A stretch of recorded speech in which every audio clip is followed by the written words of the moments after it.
বোনেরা ভাইয়েরা যে লড়াই করছেন, সিভিক সোসাইটি থেকে শুরু করে ছাত্রছাত্রীরা, আমি সবাই, আমার লাইনে আসতে অনেক টাইম লাগবে, আপনার ট্রেনটা বেলাইন হয়ে গেছে, ওটা সামলান আগে।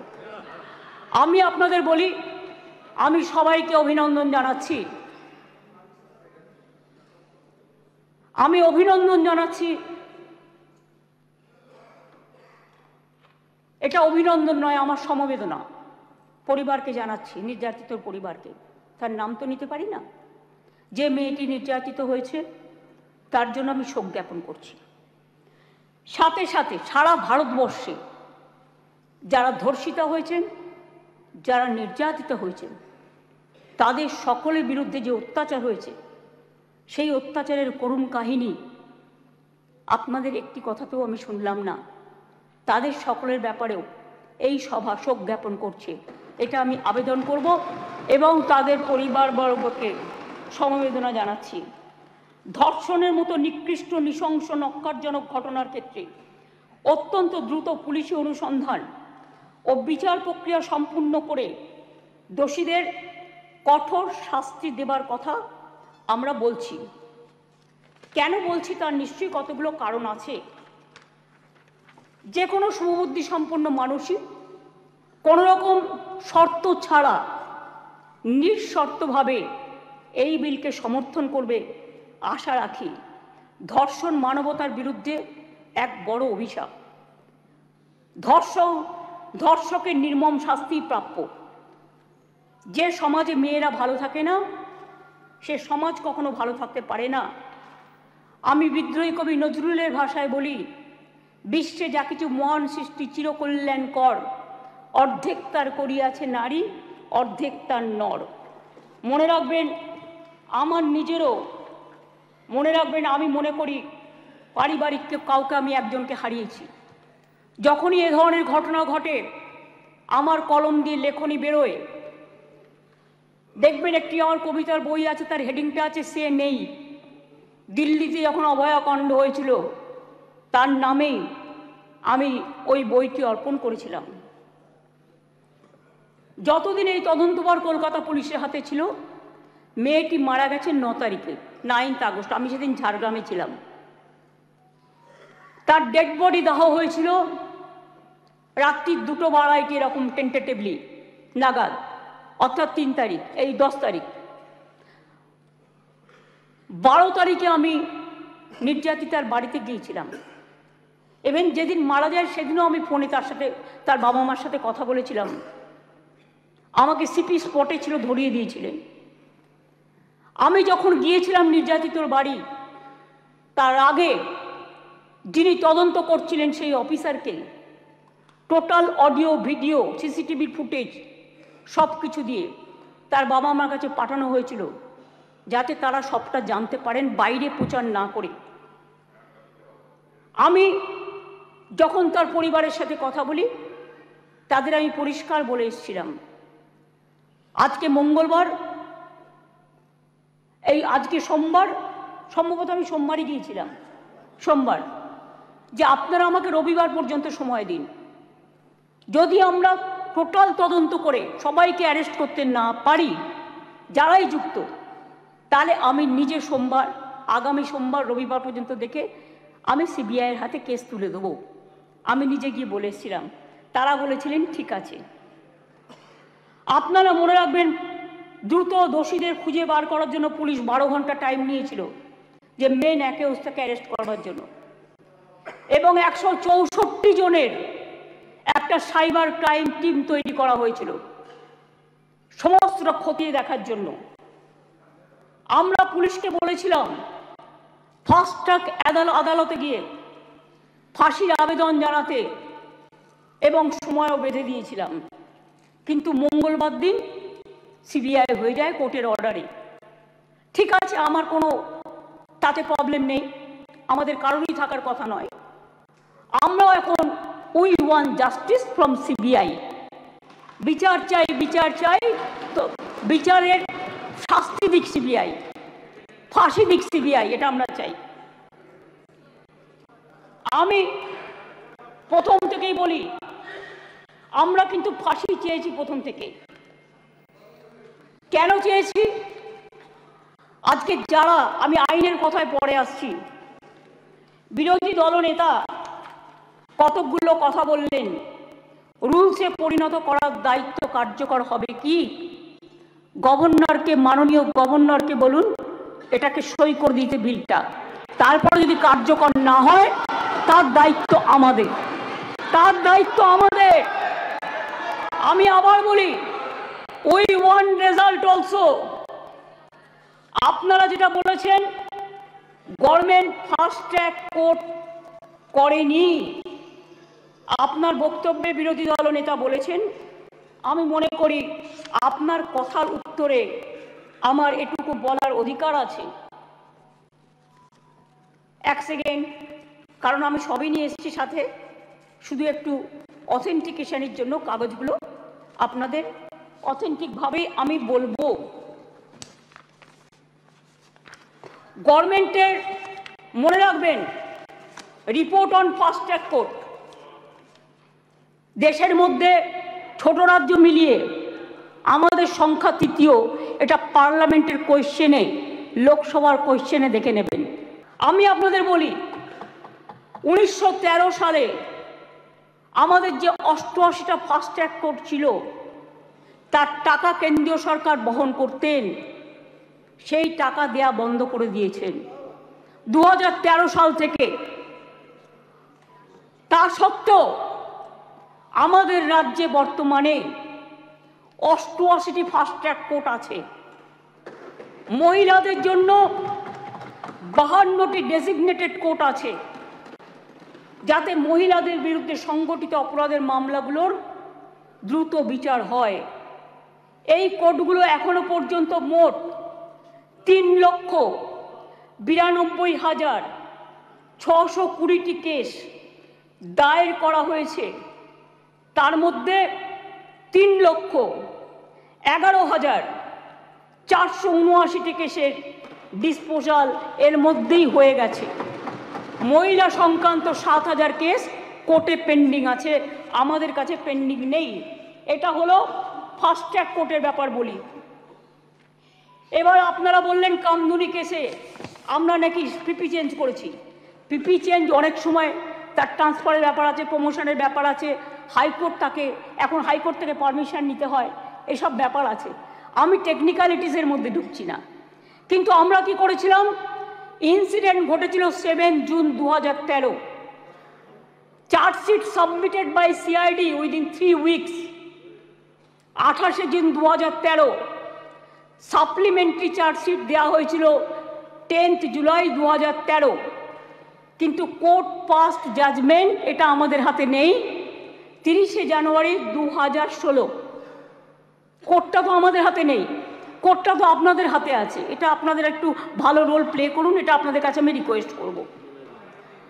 আমি আপনাদের আবার বলি, ইয়েস অ্যাবসলিউটলি।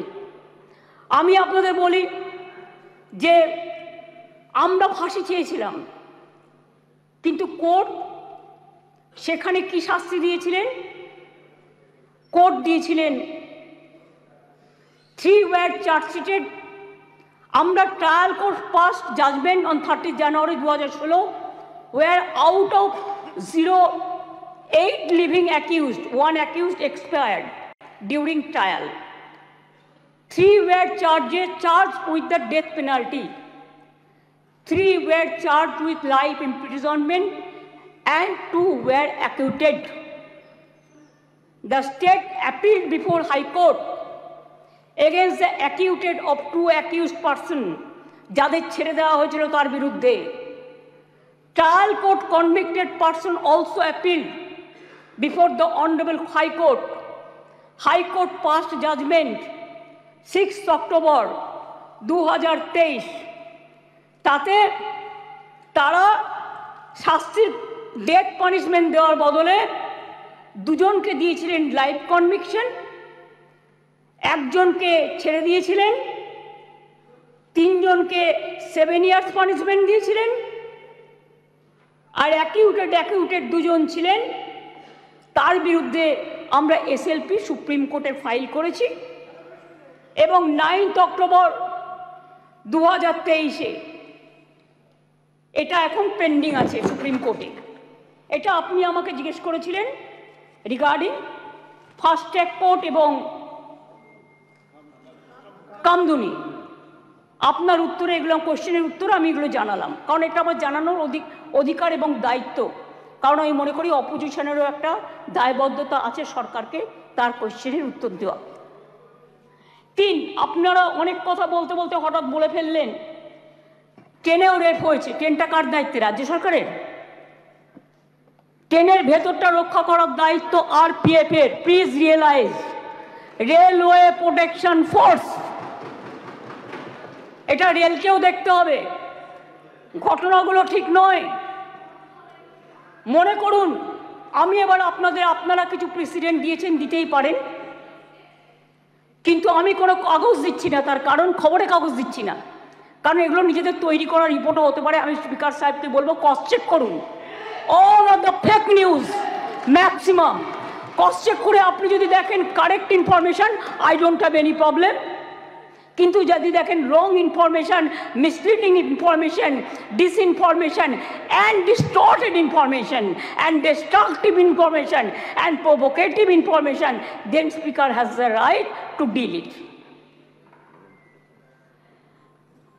মনে আছে আপনাদের? কেউ তো একবারও স্বীকার করলেন না উন্নাওয়ের কথা।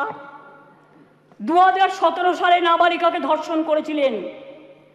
আমি একজন বিধায়ক বলবো বিজেপি, কিন্তু আপনি বলতে বললেন আমি কিন্তু আপনার পার্টির নাম বলতাম না, সরি, এটা আপনি আমাকে বাধ্য করলেন বলতে, কারণ তিনি এখানে প্রেজেন্ট নেই তো বলে নামটা বললাম না।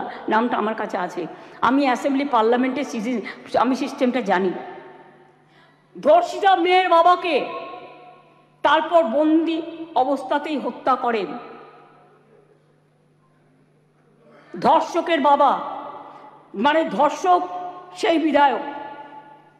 মনে করুন আজ থেকে 4 বছর আগে 2020-এ এই সেপ্টেম্বর মাসেই হাতরাসের ঘটনা, যেখানে একটি দলিত মেয়েকে গণধর্ষণ করা হয়, বিচার তো পায়নি, সেও বাঁচেনি।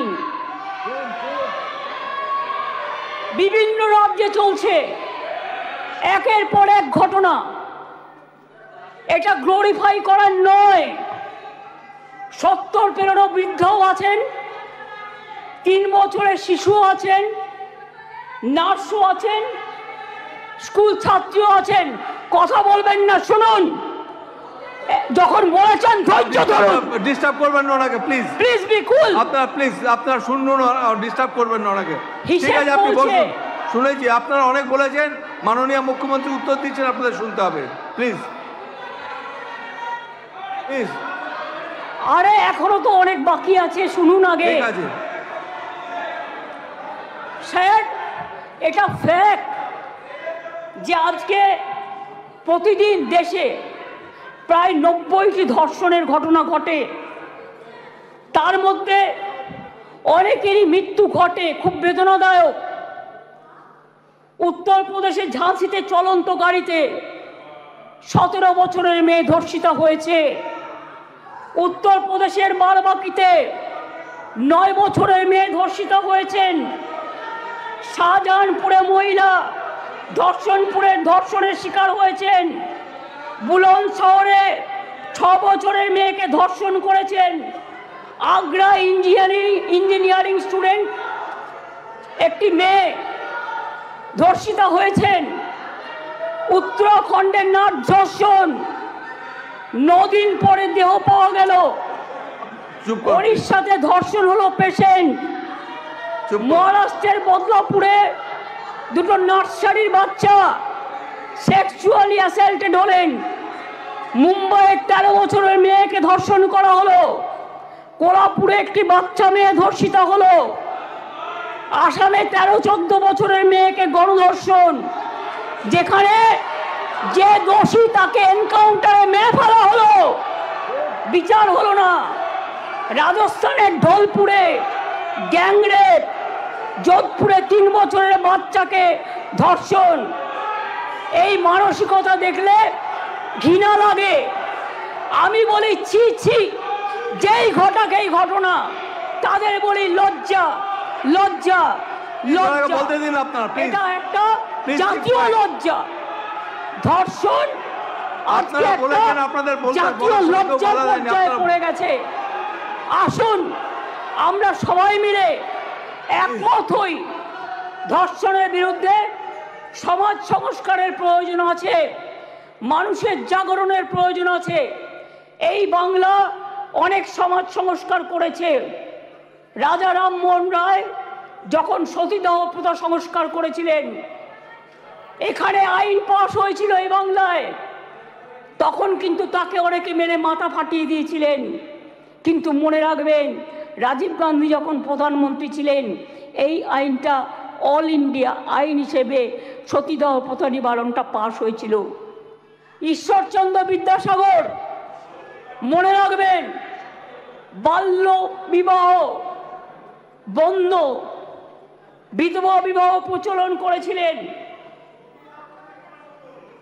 সতীদাহ প্রথা নিবারণের জন্য রাজা রামমোহন রায় করেছিলেন এবং এই আইন এখানে পাশ হয়েছিল।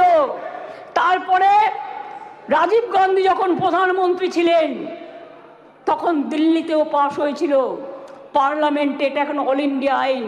কি মিহির গোস্বামী, তুমি তখন কংগ্রেস করতে, তুমি জানতে না এটা? জিজ্ঞেস করুন। যদি একটা ব্যাধি হয়, ব্যাধিটাকে সারাতে হবে। মনে রাখবেন, এই অনুযায়ী দেশের ধর্ষণের ঘটনায় সাজার হারও খুব কম। কেন সাহস পাচ্ছে এত? এটা আমাদের উপলব্ধি করতে হবে। ক্রাইম ইন ইন্ডিয়া 2022-এর তথ্য অনুযায়ী দেশের বিভিন্ন প্রান্তে ধর্ষণের ঘটনায়, সব রাজ্যেই পুলিশ আছে, সেন্ট্রালেও আছে, ধর্ষণের ঘটনায় গড়ে 76% ক্ষেত্রে পুলিশ তদন্ত শেষ করে চার্জশিট জমা দিতে পেরেছে। কিন্তু মাত্র 2.6% 56% ক্ষেত্রে অপরাধী দোষী সাব্যস্ত হয়েছে। প্রবলেমটা কিন্তু এই জায়গায় রয়ে গেছে, গলদটা। ধর্ষণ রোধে দ্রুত বিচার এবং কঠোরতম সাজার দাবি জানিয়ে আমি 2টো চিঠি ইতিমধ্যেই প্রধানমন্ত্রীকে লিখেছি। আমি যেহেতু তার কাছ থেকে কোনো উত্তর পাইনি, উত্তর দিয়েছেন একজন উইমেন অ্যান্ড চাইল্ড ডিপার্টমেন্টের মিনিস্টার, কিন্তু তিনি যে উত্তর দিয়েছেন সেটাকেও কাউন্টার করে আমি প্রধানমন্ত্রীকে জানিয়েছি। যদি দিল্লি নিজে এই চিঠি দুটো, স্যার সবার জ্ঞাতার্থে বার্তা একটু দিয়ে দেবে টেবিলে, আমি প্রধানমন্ত্রীকে লেখা চিঠিগুলো এখানে পেশ করলাম। ন্যায় সংহিতা বিল যখন প্রথম তাড়াহুড়ো করে পাশ করা হয় নির্বাচনের আগে, আমি বারবার স্বরাষ্ট্রমন্ত্রীকে বলেছিলাম, এটা তাড়াহুড়ো করে করবেন না, এটা আমাদের রাজ্যগুলোর সাথে আলোচনা করুন। শুধু একটা চিঠি দিলে দায়িত্ব শেষ হয়ে যায় না। আমি অনেকবার অপোজ করেছি যে এটা কিন্তু রাজ্যকে কনসাল্ট করা হয়নি। মনে রাখবেন, তাছাড়াও আমি বলেছিলাম নতুন গভর্নমেন্ট আসুক, তাদের সাথে আলোচনা করুন, লোকসভায় আলোচনা হোক, রাজ্যসভায় আলোচনা হোক, বিরোধী দলের সাথে আলোচনা হোক, সরকারি দলের সাথে আলোচনা হোক, তারপরে এটা আপনারা করুন। কিন্তু সেটা তারা করেননি। তাই আজকে বাধ্য হয়ে আমরা সারা দেশের মেয়েরা যাতে সুফল পায়। মনে রাখবেন, আজকে বাংলাকে নিয়ে শুধু বদনাম যারা করছেন, বাংলার সম্মান নিয়ে ভাবুন। বাংলা মাকে বদনাম করলে আপনার গায়েও লাগবে, আমার গায়েও লাগবে। আমাকে আপনারা 50টা কটু কথা বলুন, আমার কোনো যায় আসে না। যেভাবে আপনারা আমাকে অসম্মান করেছেন, আপনাদের প্রধানমন্ত্রীকে আমরা সেভাবে অসম্মান করিনি। কখনো ভেবেছেন যে আপনারা যেভাবে আমার বিরুদ্ধে বলছেন, আমাদের দল যদি সেভাবে প্রধানমন্ত্রীর বিরুদ্ধে বলে, স্বরাষ্ট্রমন্ত্রীর বিরুদ্ধে বলে, আপনাদের মুখ্যমন্ত্রীগুলোর বিরুদ্ধে বলে, আপনারা তখন কি দেখবেন? আমি চেয়েছিলাম এই আইনটা কেন্দ্রীয় সরকারই করুক, কিন্তু ওরা আইনটাকে যেখানে যেখানে ফাঁক রেখেছেন আমরা সেখানে ঢুকেছি। তার কারণ মনে রাখবেন, যদি কেউ ধর্ষণ করে 7 মাসের মধ্যে জামিন পেয়ে যায় আর তাকে ফুল মালা দিয়ে, প্লিজ আমাকে বলতে দাও, তোমরা কথা বললে আমি বলবো না, এবং তাদের যদি ফুল মালা দিয়ে সম্বর্ধনা দেওয়া হয় তাহলে এটা এনকারেজমেন্ট হয় না তাদের পানিশমেন্ট হয়? এটা আমাদের উত্তর দিন। আমি তাই আপনাদের কাছ থেকে এর বেশি আমি কিছু প্রত্যাশা করি না। বিলকিসের ধর্ষকদেরও জেল থেকে ছেড়ে দিয়ে মালা পরানো হয়েছিল। যাবজ্জীবন জেলের সাজাপ্রাপ্ত উন্নাওয়ের ধর্ষণকারী, সেখানেও বাবা রাম রহিম থেকে নামটা বাদ, সকলকে প্যারোলে মুক্তি দেওয়া হয়েছে। এমনকি সাক্ষী মালিক আমাদের সোনার মেয়ে, তাদের উপরেও যে অত্যাচার হয়েছে, এবং আমার এখনও ডাউট আছে, আমি জানি না, বাট ক্রস চেক করলে দেখা যাবে ভেনাস কিন্তু দেশের জন্য গোল্ড আনতে পারত, কিন্তু ভেনাসকে আদৌ ভিক্টিমাইজ করা হয়েছে কিনা আগামী দিন ইতিহাস প্রমাণ করবে। আমি মনে করি নারী সুরক্ষা আমাদের অধিকার।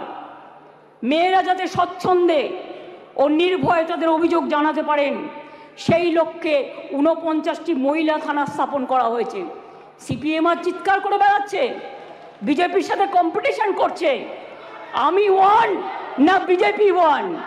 আজকে সিপিএমএল আজকে কম্পিটিশন করে বেড়াচ্ছে, আমি ওয়ান না বিজেপি ওয়ান। শুনুন, মনে রাখবেন, সিপিএমের 34 বছরের আমলে একটা মহিলা থানা ছিল না। আমরা 49টি মহিলা থানা আমরা ইতিমধ্যেই করেছি।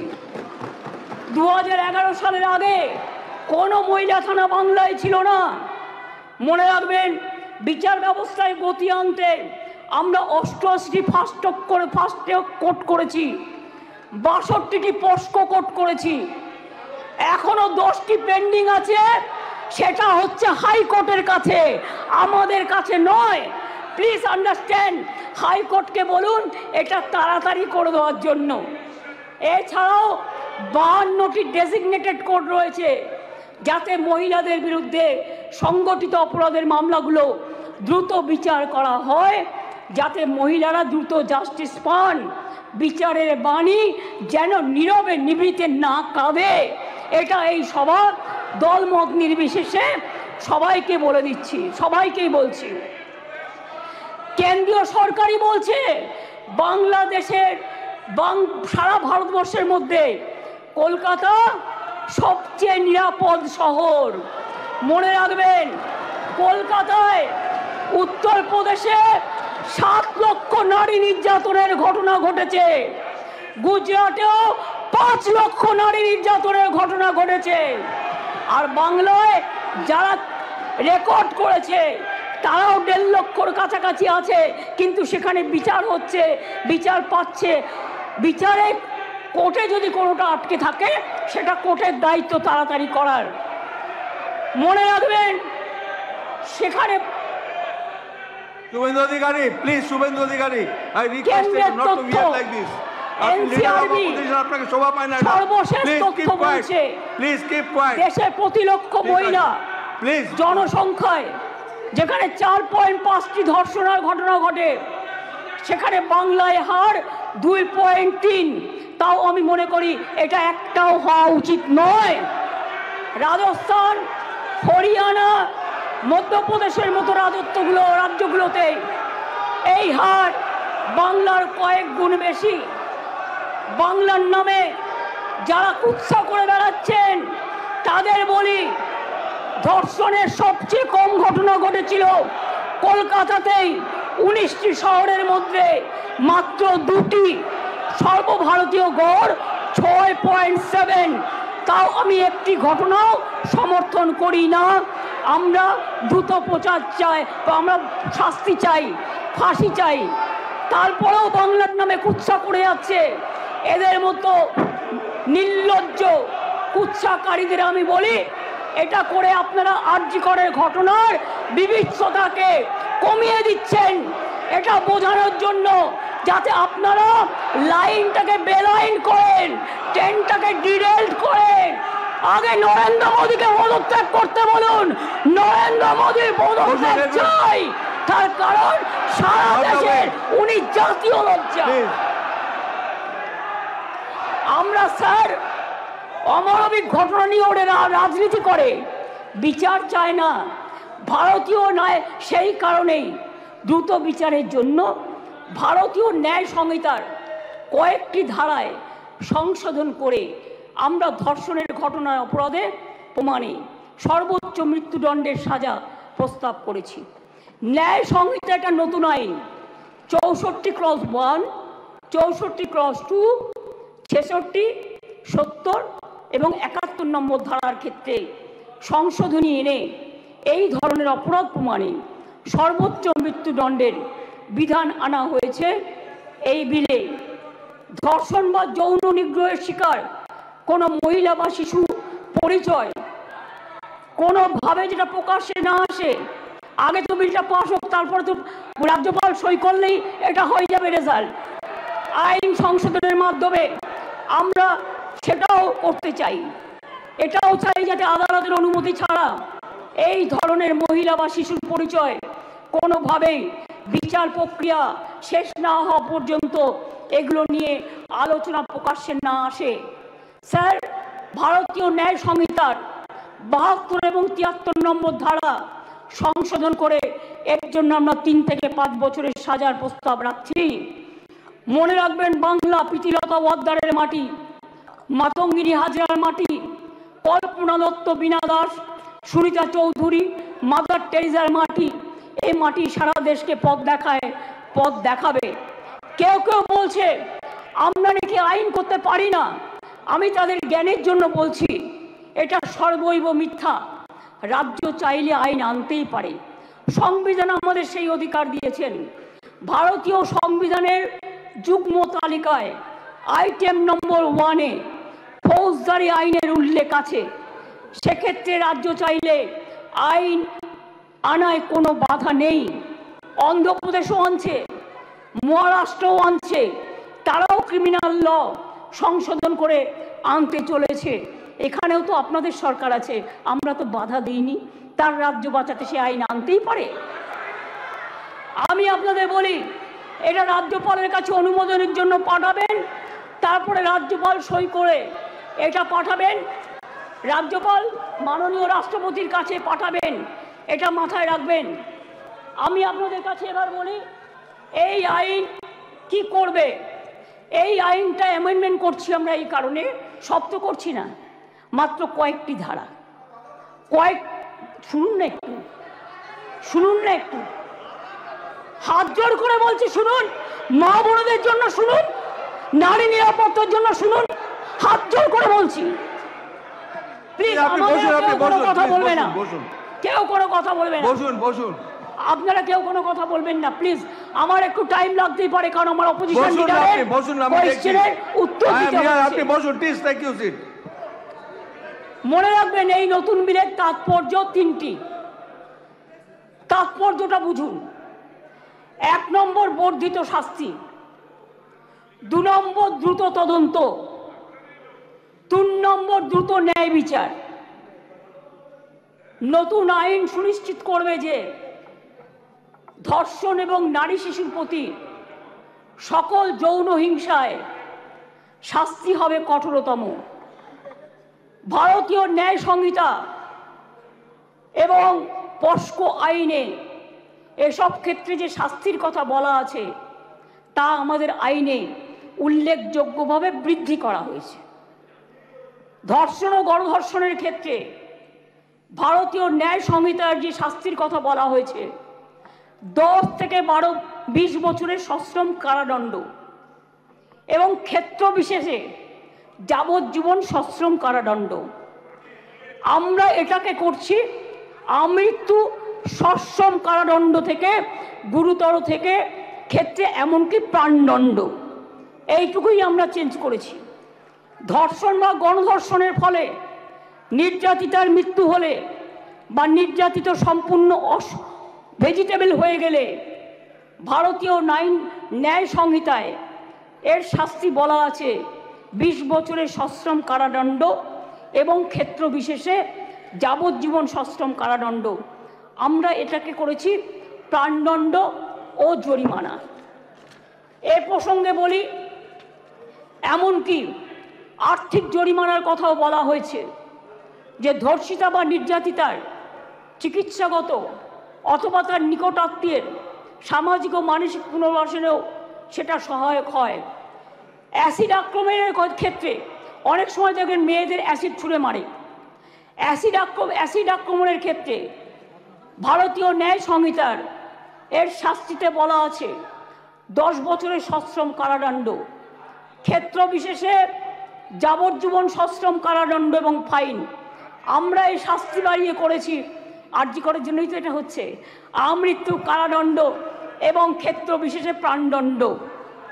দ্রুত তদন্ত করবার জন্য অপরাজিতা টাস্কফোর্স নামে এই আইন পাশ হয়ে গেলেই একটি বিশেষ পুলিশ বাহিনী তৈরি করা হবে। এই ধরনের অপরাধের দ্রুততম তদন্তের জন্য প্রাথমিক রিপোর্ট আসার পরে 21 দিনের মধ্যে তদন্ত সমাপ্ত হবে। খুব ব্যতিক্রমের ক্ষেত্রে বড় জোর 15 দিন পর্যন্ত তদন্ত সীমা বাড়ানো যেতে পারে।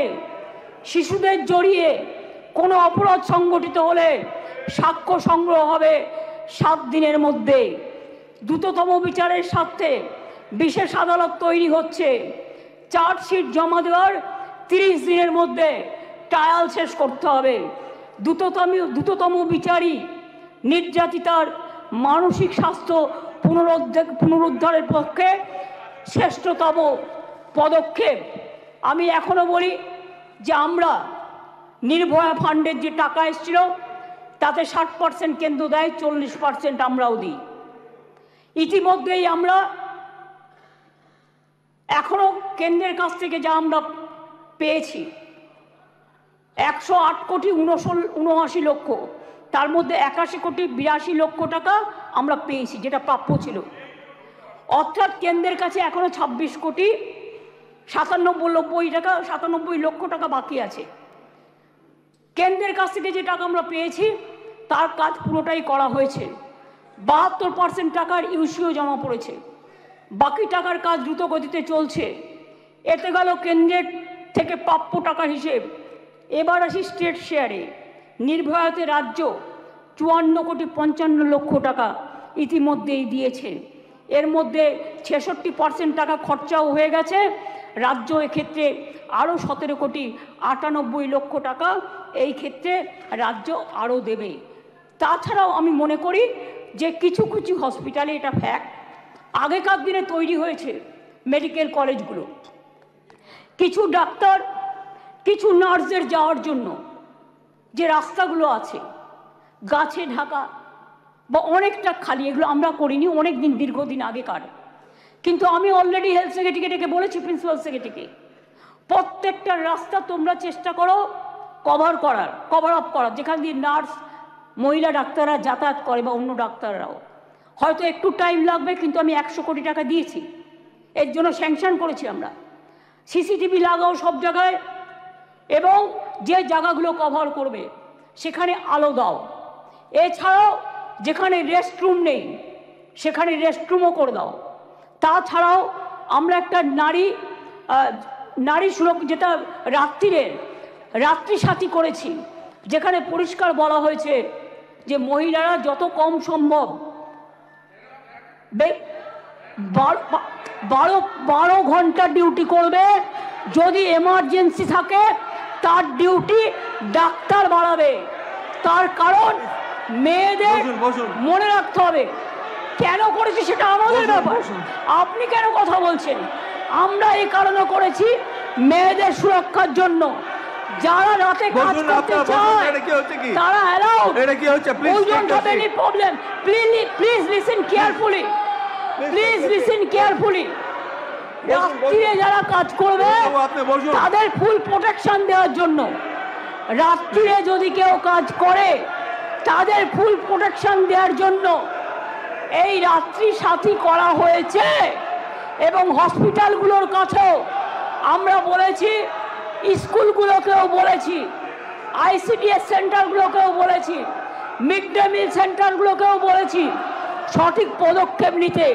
এবং মনে রাখবেন এই বিলটি এখানে পাশ হওয়ার পরে মাননীয় রাজ্যপালের কাছে যাবেন, তিনি তাড়াতাড়ি এটা পাশ করলে এটা রাষ্ট্রপতির কাছে যাবে, রাষ্ট্রপতির কাছে গেলে এটা আইনে পাশ হবে এবং এটা আইনে পাশ হলে এটা একটা ইতিহাস হয়ে থাকবে এবং সব রাজ্য এটাকে আগামী দিন মডেল করবে, মনে রাখবেন।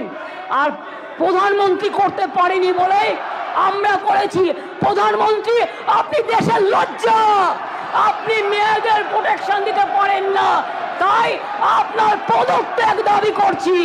স্বরাষ্ট্রমন্ত্রীর পদত্যাগ দাবি করছি, বিজেপি মন্ত্রীদের পদত্যাগ দাবি করছি, রাজ্যে যে মুখ্যমন্ত্রীরা আছে পদত্যাগ দাবি করছি।